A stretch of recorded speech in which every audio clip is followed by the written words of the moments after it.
All right, so in today's version of Would I Buy This Business, it must be spring. I've got that spring allergy thing going on.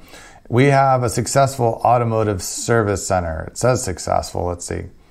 Asking price $1.9 million, cash flow $600,000 on gross revenue of $2,500,000. So the first thing that immediately jumps out to me is just these numbers are so round that obviously they're not the exact numbers because nobody ever does exactly that amount of money, but how far off are they and how did they get so rounded?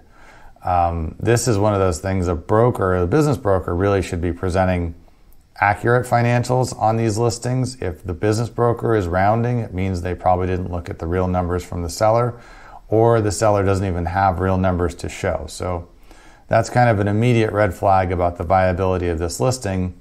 The numbers should be, gross revenue, $2,478,916 for 2023, and cash flow should be $601,542 or something exact. So I know you actually added that up and calculated and it's correct. These round numbers are immediately suspicious. Let's move past that and keep going on the rest of it. It says specialized automotive repair center. Business has been a staple in Tulare County for generations. Business customers include government, dealers, agriculture, and retail. Business includes property, and there's sufficient room to expand. So as part of this price, it says includes property, but there's no breakout for real estate. So that's not helpful either. If the real estate could be valued separately, then you know how much you're paying for the business. If it's lumped in and not broken out, then you don't know how much the business is versus how much the real estate is asking, or they're asking for the real estate. It doesn't say anything about that.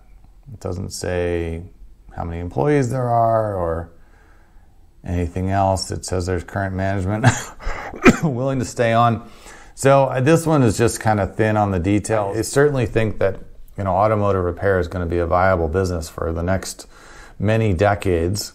It's not going to be replaced by robots and it's not going to go away. But this business is just too thin on the details to have any good feel for whether or not this price is good or these numbers are even remotely close to what the actual is.